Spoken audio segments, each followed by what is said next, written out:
virtual classroom. Class is now in session. I have a gavel now. I can't wait to use this during the School of Business meetings. It's going to be great. Alrighty, so where have we been so far? We started out with chapter 10, where we went through a lot of the information about the cost of labor versus the cost of capital, how we might exchange in between the two to try to keep costs as low as possible and be economically efficient while using as few resources as possible, being technology efficient. So what we're going to do after this is we're going to talk about different sorts of ways to our systems to be able to organize this information and this labor and this capital to try to have a different type of firm structure. Then we're going to go through the principal agent problem, what it means to have people who are in charge of leadership who may not be necessarily valuing the same things as the people who own it. Hi, Kat. Yes, you are very cute. Okay. Then after that, we're going to go through different types of market structures. We're going to talk about 4 alternative types of market structures, but we're going to go much deeper into that within chapters 12 through 15. Then, do not tear up my chair. Okay, you can sit there. Then what we're going to do is we're going to explore kind of what different sort of ways to measure concentration of businesses are. So, did you just bite me? I'm on camera with the students and you just bit me. I'm not re-recording this. All right, let's go ahead and get back down to it. So we have a lot of information and a lot of things that we need to be able to organize, right? And firms have to organize production by combining and coordinating different sort of productive resources, our land, labor, capital, and entrepreneurship. And they do this through a mixture of 2 different systems. We have command systems and we have incentive systems. So let's talk a little bit about what each of those are. Command systems use a managerial hierarchy. So this is the one that you may be familiar with if you've happened to work in retail or in restaurants, where you happen to have like a manager that tells you, hey, this is the section that you're working, this is what you need to do, this is what time you clock in, clock out, right? That's the idea of there being someone who manages, whether it be employees or other resources, such as employees and the capital and other things. Command systems pass information downwards through a hierarchical structure. So that's the idea of, like, you have your GM, you have your regional manager, then you have your general manager, then you have your store manager, then you have your section manager, and then you have the workers who don't make nearly enough money, right? You have this sort of command system where this information is passed downwards through some sort of hierarchical arrangement, right? These systems are relatively rigid and they can have many layers of specialized types of management. For example, back when I worked at Staples, I think we had a manager for EasyTech where I was, we had another manager for office supplies, and then we had one for copy and print, then we had one for rest of tech, kind of, then we had an overarching person who was a general manager, then we had their manager on top of that, right? And these are different types of command systems. So it's when we structure organizing labor in an upward format, right? Then we have incentive systems. Incentive systems is a way of organizing production that uses market-like mechanisms. So instead of having someone necessarily telling you, hey, you have to sell 4 computers today, it's a way of saying, like, hey, we're going to incentivize you to sell 4 computers today. How about if you sell 4 computers, you get an extra half-hour lunch and you get a 15% bonus on your paycheck, right? That's a way of, like, using market mechanisms to induce workers to want to perform the way that maximizes the firm profits. If we know 4 computers is going to maximize the firm's profit, then I give an incentive to that employee and say, hey, if you manage to do it, here's a reward or benefit that you may get in order to try to get them to perform in a way that would maximize the firm's profit at the end of the day. Now, most places are not either one, right? You don't have just managers, you don't have just incentive systems. Most of the time, it's a mixture of the 2. Most firms use a mix of command and incentive systems to maximize profit. This is why vice presidents of companies get bonuses if they come in under cost within a certain period. Or this is why different sort of store managers might get a bonus if they come a certain percentage above the annual sales that they had the previous year. It's ways in which to both incentivize people, but also have a structure of this managerial hierarchy, right? So when we mix the systems, firms use command systems when it's easier to monitor performance, when I can easily see, like, did you check out this person or not? At the cash register. And that's the idea of like, we use this management system when it's very easy to tell if there's small deviations from performance, because these can be costly. If someone just doesn't check out one of the people in line and that person walks off of a cart of goods, well, then that can be very costly, right? So in those systems, you want people to act the same way every time. You'd use a command system. Now there's incentive systems whenever monitoring is really difficult to do. I can't see every interaction that you have of a customer. So back when I was over, back in Staples, I talk about this a lot. I'm sorry. It's just retail's a really good way to explain early economic theory. But back then, I sold computers, right? And I sold computer system plans, and then I'd fix computers, and but my managers could not necessarily see how I interacted with every single customer. They couldn't see the conversations we were having. They couldn't tell what sort of programs I was trying to sell them. So one thing that they could do was they could have incentives like, hey, you need to sell so many of these types of plans a month. And if you do, you can get a bonus, or you can get time off, or you can get an extra holiday or first priority on a holiday. Using these sort of incentive systems make it so that people will more likely perform in the way that you would like them to maximize firm profit when they're not easily observed in every moment. So let's think about the principal agent problem. What is the principal agent problem? Well, let's say that we have two people, right? So we have an agent who represents the company. And they try to act in the best interests of themselves, but also in the best interests of the principal, the people who end up hiring them to represent the company. The principal can be things like stockholders. They can be people who have a weighted vested interest in how this firm's doing. The thing is, not every person who's the face of a company has an incentive for it to do as well as possible, right? They have an incentive for it to do as well as possible in the time they're working there, so that they can cash out all their stocks and bonds, leave with a good golden parachute, and just head on their way. And then what happens to the firm afterwards is what happens to the firm afterwards. But that's not necessarily how stockholders want someone to behave. They want them to be willing to take the small cuts and the small profit losses now to be able to incentivize a better future later. But that's not necessarily how it always happens. So we have this problem where there's people representing companies who really are thinking about their best interest instead of what the stockholder's best interest is. So when we have this principal and agent mismatch of management, then there can be problems. Let's see, for example, the stockholders of a firm are the principals. The managers of the firms are the agents. So let's talk about Mark Zuckerberg. Mark Zuckerberg, who he's a principal, right? Okay. He owns a lot of Facebook. He needs to induce the designers, the people who are working on the background and the people who are working on the layout and stuff like that, to work very efficiently and to make the best decisions, because they're agents, right? They are putting out work. They are making changes to the company, but at the end of the day, they kind of care about their paycheck, right? When they're doing their job, they're not necessarily thinking like, what would Mark Zuckerberg like me to do? They're like, okay, here's my job, and how can I do it easily? How can I do it efficiently? What's best for me to get out by lunchtime, right? So there's a mismatch. Mark Zuckerberg would probably like them to behave in exactly the way that looks at Facebook's long-term growth over the next 10 years. Well, these agents are the people who are designing the website, might just want to be done at the end of the day. So they might be willing to put out a shoddier sort of thing and not necessarily care about the long-term implications of that. That's a mismatch. That's a principal agent problem. Is there sometimes this mismatch in between people representing the company and the people who own the company? All right.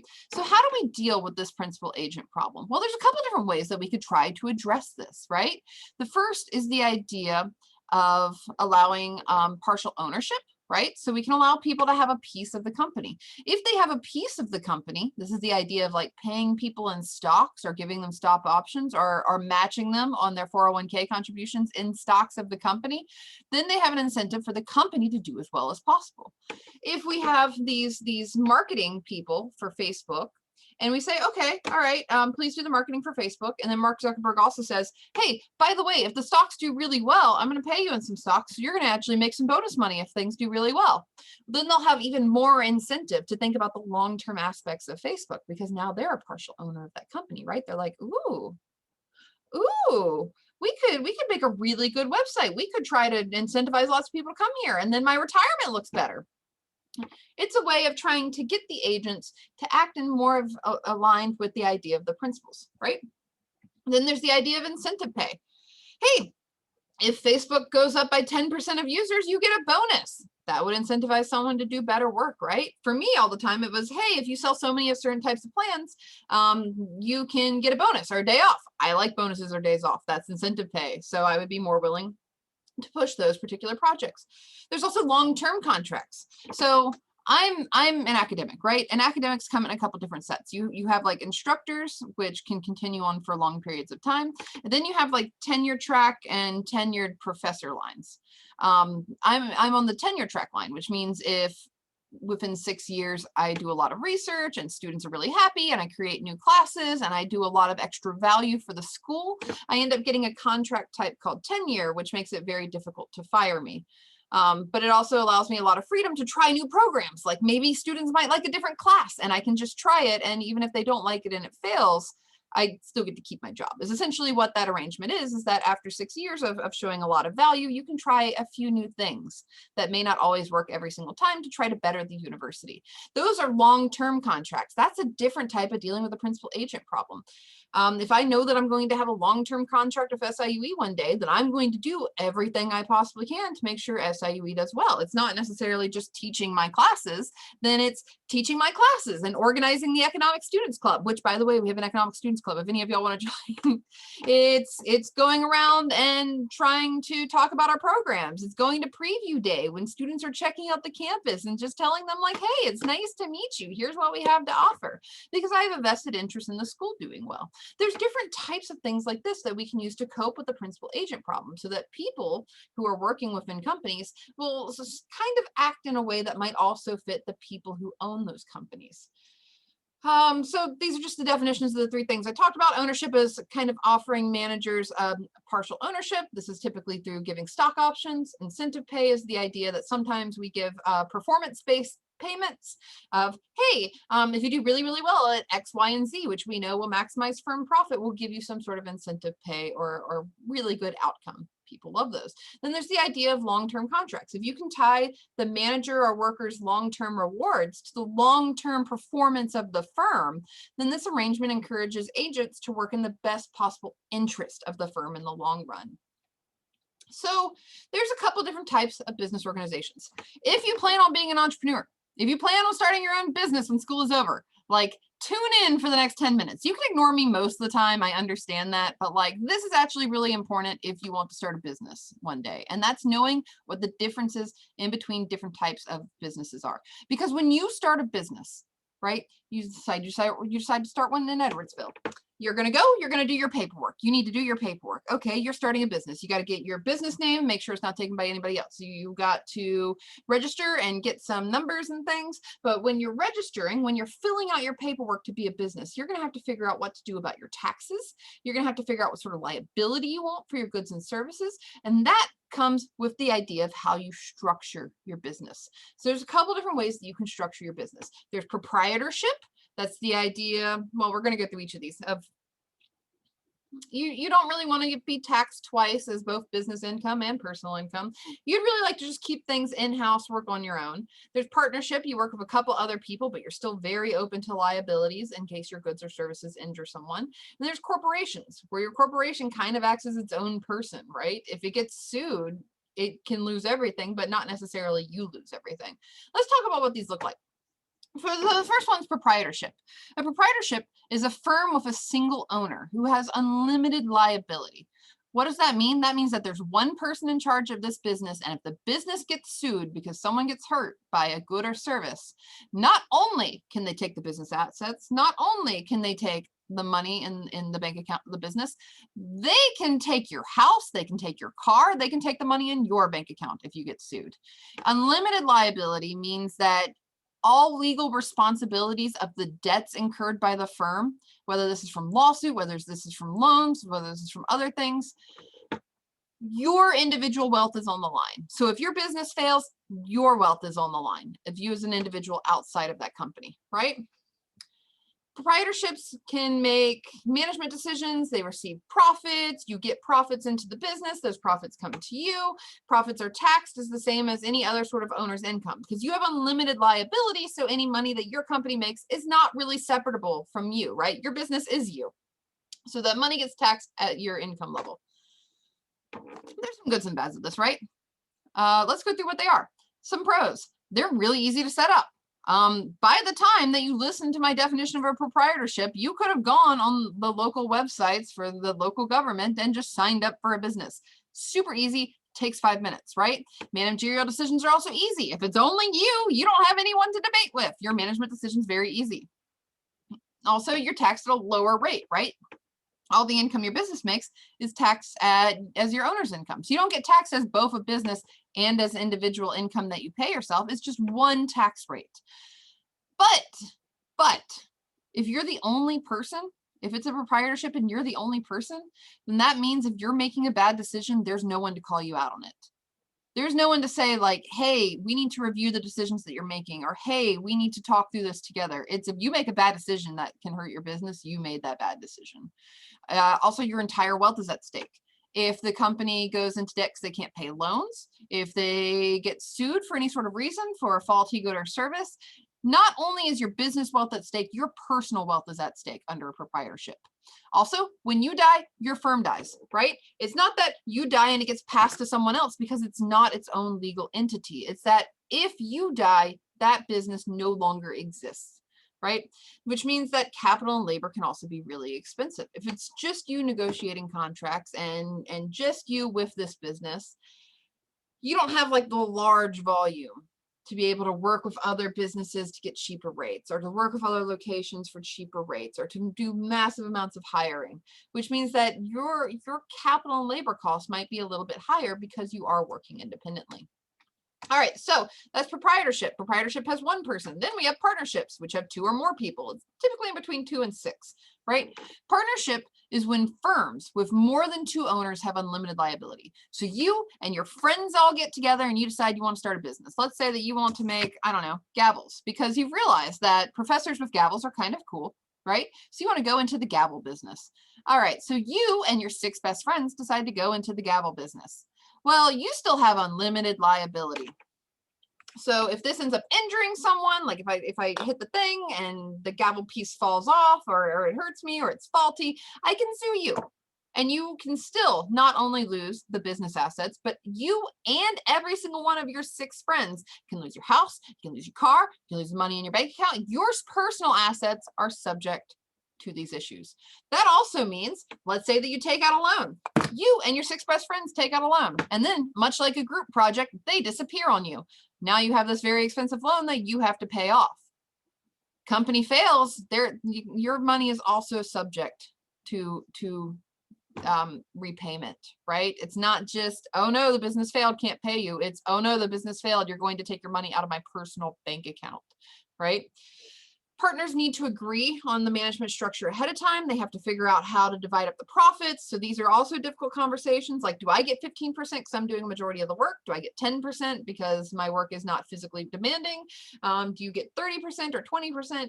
You have to figure out how to divide these up and how you make decisions. So let's say that there's a new product that you decide you want to make. Who all has to be involved on deciding to make it? Does everybody have to approve it? Or is the company big enough that like only 2 people in that department can approve it? What do you do? And then profits from these partnerships, because you still have this unlimited liability, so your company is not legally separate from yourselves. The income of that company is still taxed at your personal income level. So there's also good parts of this, right? Much like proprietorship that takes about 5 minutes to set up, partnerships take about 7 minutes to set up. Not very hard, very easy to set up. You can do it online in a matter of minutes, right? And now that you have multiple friends to work with, or multiple other people to work with, there's now diversified decision making. If you're making a bad choice, someone can now tell you if you're working with other people, right? And since you have maybe, let's say you and your 6 best friends, well, if one of your friends decide, much like a group project, that they just disappear, well, the firm can still survive. Or maybe if one of your friends untimely pass away, the firm can still survive because there's still surviving members that are using this firm. So it's not done when one partner passes on. Your profits are also only taxed once. They are not taxed as business income and then individual income. Instead, they are just taxed as if it was your own profit. But because of that, we cannot legally separate you and your business. So your entire wealth is at risk under this type of structure. Also, making decisions becomes difficult, right? The more people that you put on a project, the harder it is for them to agree. When it's just you, the great part about proprietorship is it's just you. You want to do it, you can do it. You want to not do it, you just don't do it. With partnerships, you have to work with the other people. So if they think that your idea is bad and you think that their idea is bad, well, now you're butting heads. Now it's much harder to make these sorts of decisions. And you still have the issue of you have this unlimited liability. You're still probably a smaller company. Capital is expensive. And then what happens when someone withdraws? Okay, you open up, I don't know, there's a new olive oil shop on Main Street. Let's say you open up an olive oil shop and you open it with your 6 best friends. And then all of a sudden, one of them decides, you know what, I don't want to do this anymore. And they take away the olive press that they owned. Now you have shortages and you're panicking because you can't actually make the stuff that you thought you were going to make. And now it's really expensive to try to get another oil press machine in time to be able to make all the orders that you have. There's some pros and cons to partnerships. All right, let's think about the last one. The last one's a corporation. You can have S Corps or C Corps. Right now, the difference does not really matter. What does matter is this means that you have limited liability. The first two, the partnerships and proprietorships, those had unlimited liability. If they get sued or they go into debt, if your business gets sued or it goes into debt, your personal wealth is on the line. With corporations, it is not. We have this wonderful thing called limited liability. This is why we have LLCs. Those are limited liability corporations, or you can have S Corps or you can have C Corps, but whatever it is, it means that you have incorporated to some amount, right? A corporation is owned by one or more stockholders. So technically you all own it together. It might be you and your 6 best friends, might just be you, might be you and like the 30 people that you sold stocks to, but what you have is stocks. You have stock in the ownership of this company, right? Which means that there's limited liability. If that company gets sued or that company goes into debt, you can lose everything in that business. But you still keep your house and you still keep your car. You still keep your bank account, right? Because that company is only liable to the extent of the assets of the company, not to the assets of the company's holder. Now, if there's like massive misgrievances and things, and like maybe you just do really, really terrible malpractices, okay, then you could be subject to issues, but not for faultiness or defaulting on loans within the company, right? So your personal wealth is not up for risk if the firm goes bankrupt. But you have an issue of your taxes, right? So any money that you have coming into this business comes in, gets taxed as the business income. Then you have to write yourself a check where your check gets taxed as individual income. So the same dollar that you're getting from someone, instead of with proprietorship or partnerships where it comes in and you have an income tax and then you keep your money, that dollar comes in, gets subject to business taxes, then you write yourself a check, gets subject to income taxes, then you get that dollar, or with a portion of the dollar remaining, which means that the taxes are more expensive on every dollar that you earn in a corporation setting. But let's think about the pros and cons of corporations. Limited liability. I have students every year who they're like, oh yeah, no, I started a proprietorship. And I'm just like, no, if you get sued, you're going to lose everything. And this could affect you for years. If you have some sort of incorporation, you have limited liability. If your firm fails, you're not going to lose everything yourself. So corporations are a really important type of structure. Then, because you can scale up very quickly, you can get more stockholders. When you get more stockholders, you get more money. When you get more money, you can buy more things. When you buy more things, you can build more things and produce more things, which means you can sell them and make more profit to build more things. You can easily scale up, right? Instead of being the one-stop shop, you can scale up to a massive corporation, which means since you can scale up, that you can keep costs lower. Right? So it might be lower cost that way.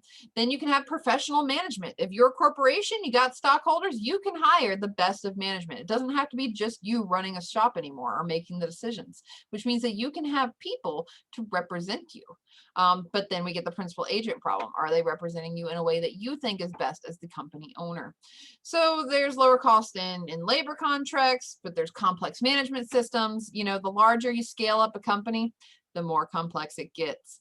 So then all of a sudden you have to think about who's managing each store, who's managing those managers, who's the vice president of the area of those managers. Is this only for production or something like that? Or is this the person for operations, or is it for everything? The more and more people you have and the larger your company gets, the more complicated it gets. And your profits are taxed twice. Every dollar that comes in gets taxed as your corporate profit. Then you write yourself a check, or you get some sort of other shareholder income. So if you're providing labor, you get a check, it gets taxed again.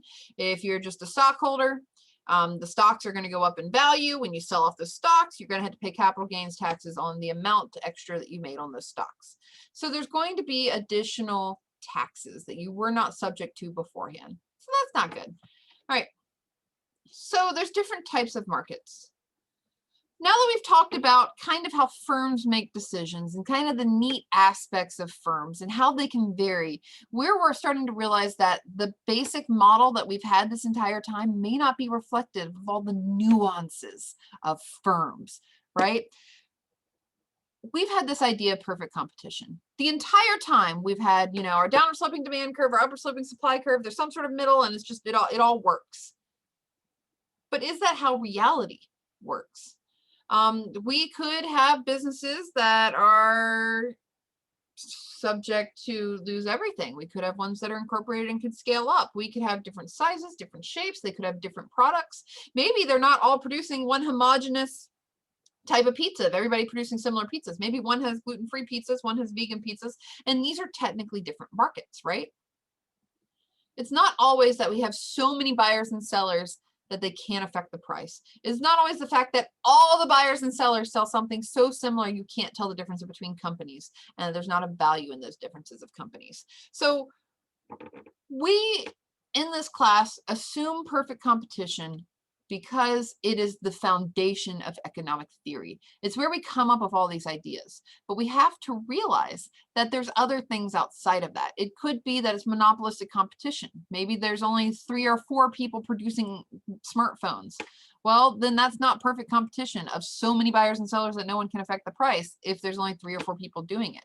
It also means that there's not a homogeneous good. There might be different types of goods. Maybe the smartphones are all slightly different, and you make your decision based upon those differences. That's a completely different type of market structure than the stuff we've been talking about.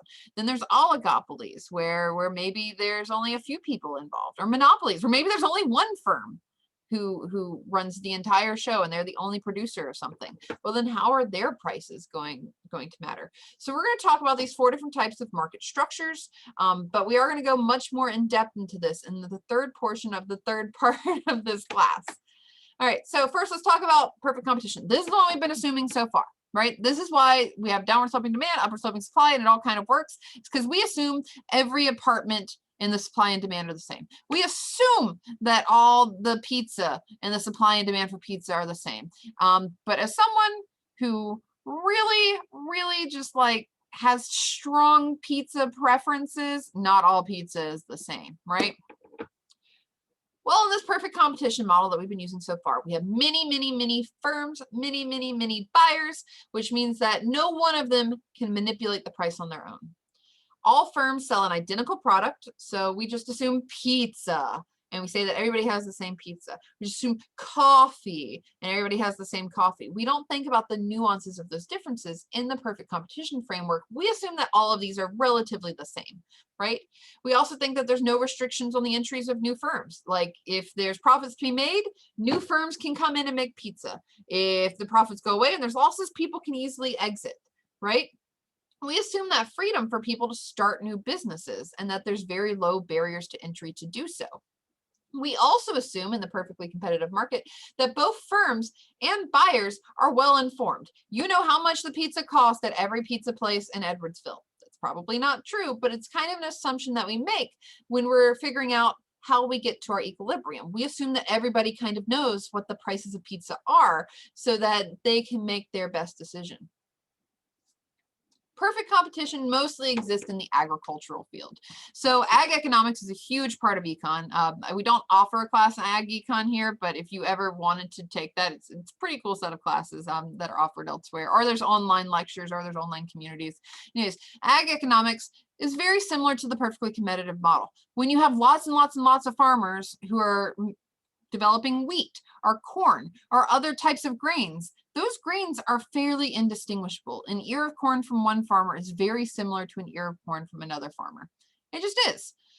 So these nuanced differences don't necessarily matter as much. And there's so many farmers that there's a lot of firms. Not one of them controls the price, except if it was onions. This one time where this one guy decided that he was going to be the lord of onions, and he just bought up all the onions in the world, which is the entire reason why you can't have onion futures now, because this one guy, he owned all of them and restricted the amount of onions that were actually released to the public so that the prices were high. Then he bought futures. So he bet on what the price would be in the future. So if it dropped too low, people would have to pay him money. Then they said, okay, and they gave him those tickets. Then he flooded the market with all the rest of his onions and dropped the price so much that the bags the onions were in were worth more than the onions themselves. And he ended up making a whole bunch of money.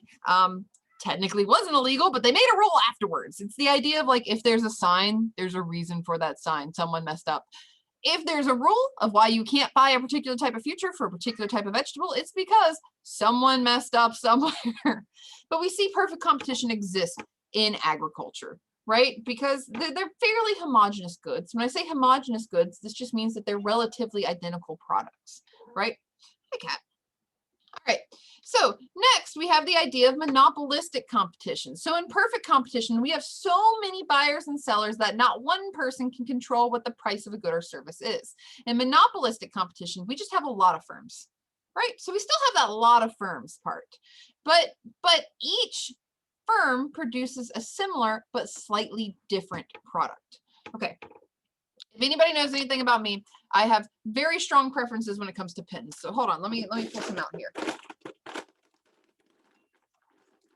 I don't know, this all works. All right, so let's say that we're going down the pin aisle, right?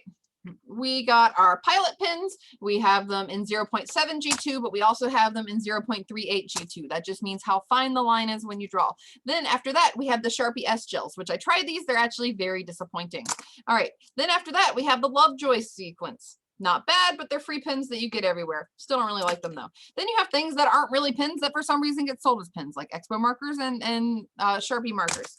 Okay. Then we have, what is this? HP mobile printing? I don't know, but it has like the little thing on the end so that, oh my gosh, get out of the pen drawer. No. Okay. You almost knocked it over. All right. So, which has a little tablet thing on the end so I can write on tablets, right? If I need to write on a piece of paper, any of these will technically work. Maybe not the highlighter, but any of these will technically work. But there's slight differences in between them. Each of these pens are a little bit different, which means that there's going to be slight preferences that people are going to make. Like, for example, I didn't really like the Sharpie S2s, but I really like the Pilot G2s when it comes to 0.38, right? So that's a preference that I have. So if you gave me both of these pens and you told me they were both $1, I would always pick the G2, right? Which means since there's slight product differentiation, since there's slight differences in them, each firm gets a little bit of market power. Maybe the G2s know that they're a better pen than these trash Sharpies, right? So they might say, you know what? Most pens are going for $1. We clearly can't charge $5. That's too much because there's other pens for $1. But because we are the far superior pen and much better, $1.10. We're going to charge $1.10 for it. And me, who is very picky and grade papers for a living, will say, $1.10, yep, 10 cents more, but that's okay. Each firm, when they produce kind of the same sort of good, but slightly different, this is called product differentiation. And it gives each firm just a little bit of market power. Now, they're not the only provider of a good. They can't absolutely jack up the price because they're the only person who provides it. But they have a little bit of power where if it's a particularly good good, they could put it on sale or they could raise the price a bit. With monopolistic competition, we still maintain the assumption that there's no restrictions on entry. If you wanted to get into the pen market, you could just go make pens. It's the idea that you still can, and you don't need like government permission to necessarily do so, right? All right. Oligopoly is when we start to reduce the number of firms. So in perfect competition and monopolistic competition, we still have a lot of different makers of things. Oligopoly, we start to bring down the number of firms. So let's think about airplanes, right? So we got Boeing, we got Airbus, we have Gulfstream, Cessna,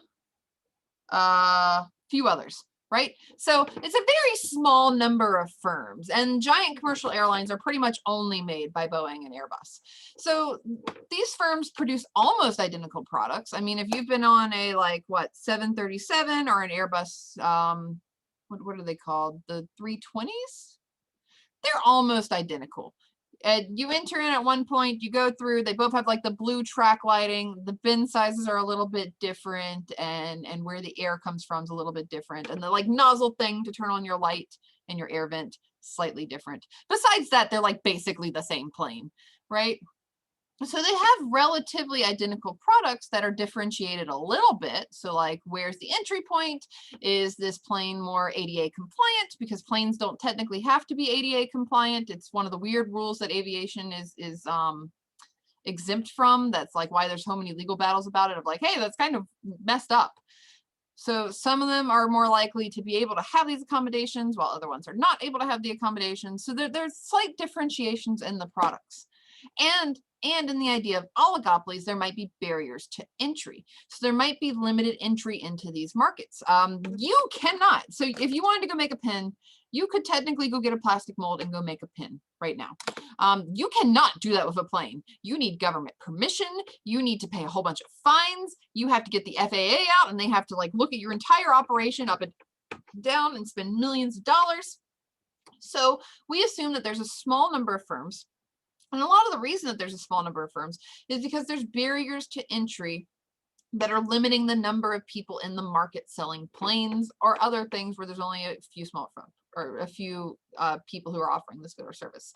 Okay, then finally we have monopoly. Monopoly is when there's only one person producing something, right? So this could be in a local market. For example, fiber lines in my neighborhood are only offered by Spectrum. That is the one person who produces fiber lines within my general area being able to purchase, right? So that they have a monopoly on my neighborhood. I have no choice, I have to buy them. When one firm produces the entire output of an industry, this is considered a monopoly. It's also like back to the idea when iPhones first came out. I remember them. Before then, we had these little flip phones, and like if you accidentally press the internet button, you'd just be like, oh no, oh no, oh no, and like go back and try to not press the internet button, because your parents will randomly get a $7 charge on their phone bill if it went through, and they would be so mad. And then all of a sudden, overnight, Apple came out with this really cool concept of like phones that actually valued the internet and were like more than just for calling people, and it had all these cool buttons and apps. And I remember the first couple of years, like no one really knew what to do with the apps. So we had like apps where it's like there was like a fake lighter or something that you could hold up at a conference, or not a conference, concert. Oh, can you tell I miss work conferences? You could hold up at a concert that, or there'd be like a fake soda or something, and you could lean it and drink the soda, and it would like unfill and thing. We were all very simple back then. The world had not been complex, and apps were only there to make us laugh. At the time, Apple was a monopoly. They were the only person who had smartphones those first few years, which means that they controlled the entire output for that industry. There was no substitute for the original iPhone. Like, what were you going to do? Hang out with your not nearly as cool BlackBerry or your flip phone, which I guess Motorola has a new Razr phone, and I'm actually really excited about it, except their app market's trash, so I can't get... I'm getting off topic. Alicia, bring it in. Okay, so there's no close substitutes for these products because there's only one of them, and that person's the person who's giving it, which means that why are they the only person? Sometimes there's barriers to entry. In the iPhone example, the barrier was that there's really, really, really high research and development costs.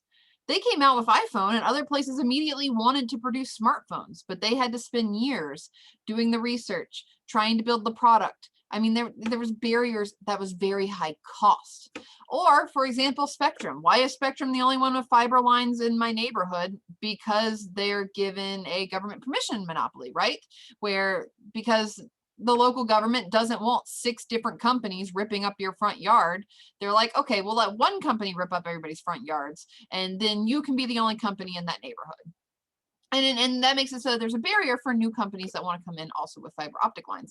Monopolies can be local things such as gas, water, internet, or they can be global, like brand name sunglasses, like iPhones when they first came out, or other things where there's only one provider or something. So these are obviously different markets in their concentration, right? If we're talking about wheat, there's a ton of farmers and no one farmer runs the entire wheat supply. But in the 2008, I think, iPhone market, there's only one. There's only one choice. So there's differences in between this of how concentrated the entire market is to a particular buyer. So you need to think about different ways to measure this concentration. I don't make you figure these out mathematically on your test. I do ask you the definition. And since I do tend to ask in pairs, I'd pay attention to which one's on your homework because you'll probably see the other one on your test. All right, so to determine the market structure of an industry, we need to figure out if small firms or large firms dominate a market, because we need a way of figuring out which one of those we are. Right? Do we have lots and lots of people who don't have a lot of control? Do we have a few firms, but one person really has all the control? Do we only have one firm? We have to think about what the market concentrations are. So we have two different ways of doing that. The first is the 4-firm concentration ratio. The second one is the HHI, or the Herfindahl-Hirschman Index. So the 4-firm concentration ratio is just the percentage of the total industry sales that are accounted for by the top 4 firms. Let's say phones, right? So we have, what are the 4 largest? Apple, Samsung, Google, I guess, and LG. Let's say that those are the largest 4. What percentage of the phone market are all the phones that are sold in the world? What percentage are for those 4? A lot, right? They definitely have a very large percentage. That means that these 4 firms have a large percentage of the market. It's highly concentrated into these 4 firms. Now let's do pens, right?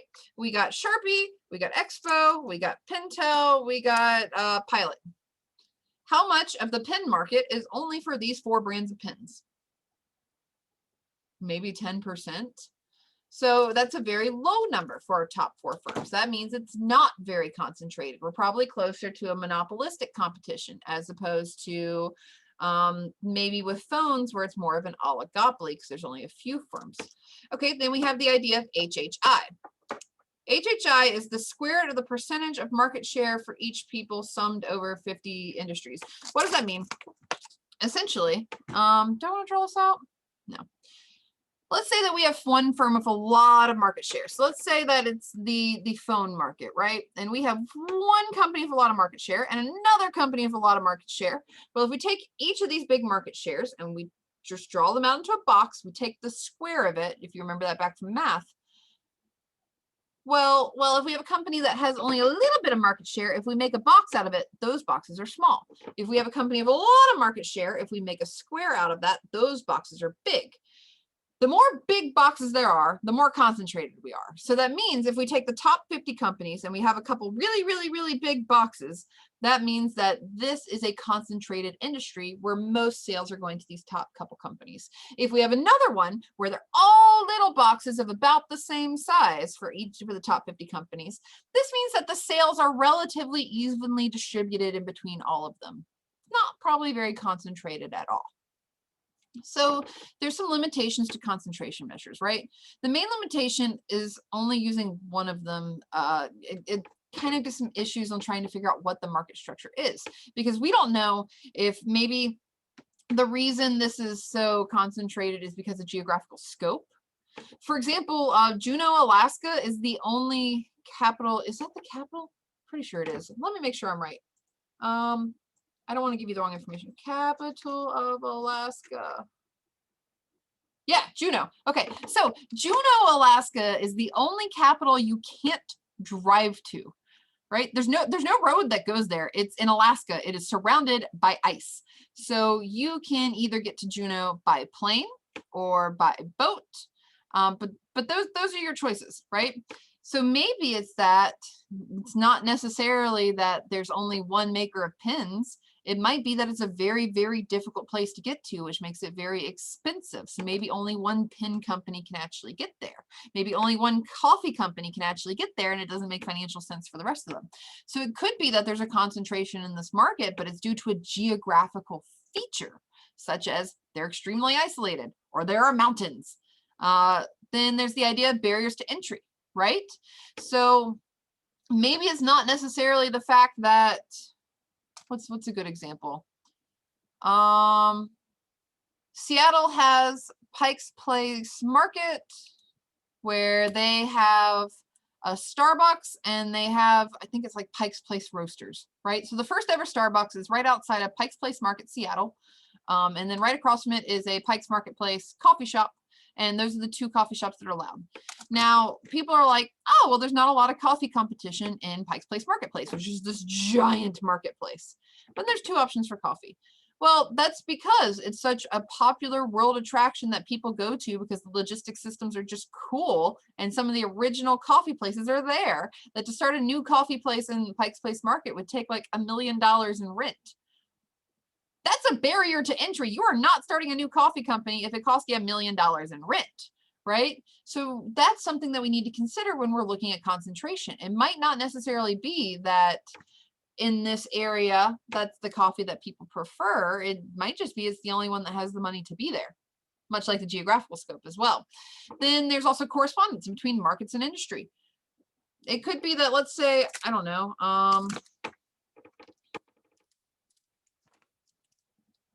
what were you again? Let's say Pentel. Maybe Pentel had a really bad market rep. And it went terrible, and now the industry is real mad because they can't actually get the plastic stuff there, and people are mad because it was bad marketing, and they're like, we don't want to shop there. Well, then people might not buy that pen. And it's not necessarily because of their product, and it's not necessarily because of their strategies. It's because of something completely unrelated like marketing. That, when I'm calculating my different concentration ratios of the top 4 businesses or how many sales are in the top 50 companies, that doesn't account for one of them might have done something bad on social media, right? So we don't necessarily think about the correspondence between market and industry. So there's lots of limitations here when we're trying to figure out concentrations, but it's still one of the best ways that we have to attempt to figure out what sort of market structure we're looking at. So let's think about firm coordination. Because sometimes firms want to work together, right? To produce any good or service, there's lots of factors of production. There's your land, your labor, your capital, and your entrepreneurship that have to be hired. And you have to coordinate that activity. Well, firms hire the labor, they hire the capital, they hire the land, and then using a mixture of these command systems and these incentive systems, they organize and coordinate their services to produce goods and services. Reread that line. We're putting together all the things that we have been learning into one statement, and that is so cool because it's just showing the growth of all these tools that you've been learning over the past 2 months and how they work together. Firms hire labor, capital, and land, and by using a mixture of command systems and incentive systems, they organize and coordinate their activities to produce goods and services. Oh, that is just neat. Now, that firm has to coordinate with other firms sometimes, and we call this market coordinations. Markets coordinate production by adjusting prices and making the decisions of buyers and sellers of factors of productions of components consistent. What does this mean? This means that we're back to chapter 3. We have supply and demand, and these individual firms working together and saying, oh, all the other ones are being sold for $3. Maybe I should be sold for $3 because $3.50, no one's coming into my store. All these forces working together is how we get price, and price is based upon people's willingness to pay, people's willingness to sell, what costs are for the marginal cost of one more something, the marginal benefit of one more something. This all comes together in something simple called supply and demand, which determines how much quantity we have of something. And that right there is just interesting. But sometimes we don't necessarily want to do every part ourselves, right? Dr. Plemmmons Pizza Emporium does not like making their own sauce, so maybe I might buy parts or productions from other firms. This is an idea of market coordination. Yes, I might be producing pizza and I might be looking at the market of pizza production, but there's lots of firms that are contained in this. There's the farmers who make the wheat for the flour. Okay, wheat doesn't go into flour, does it? Yeah, it totally does. The wheat for the flour. You can tell I've never made pizza in my life. There might be another company who I buy the tomato sauce from because I don't necessarily want to make it myself. There might be a hiring company that I use to be able to do my staffing needs and find me people for my business so that I don't have to go find them myself. There's lots of things that I might outsource, which are different pieces of still getting to the same end goal of having a running pizza company, right? So buying parts of products from other companies is a way of markets coordinating together. These different businesses work together. And why do we do that? For profits. Because sometimes when we work together, we can do things much more efficiently than what we could on our own. And that works for businesses too. So firms coordinate production when they can, and they try to do it in a very efficient way. The more efficient you are, the more money that you make and the more profits that you make. And remember, profits aren't just money. Profits are also just that what you have is less than is more than your opportunity cost, right? So there's 4 key reasons which might make firms more efficient, or why we might want to scale up a firm or scale down a firm, or why we might want to work together, why we might want to do these things. Firms can achieve efficiency through a few different ways. 1 is lower transaction costs. 2 is economies of scale. 3 is economies of scope. And then there's economies of team production. So what are these?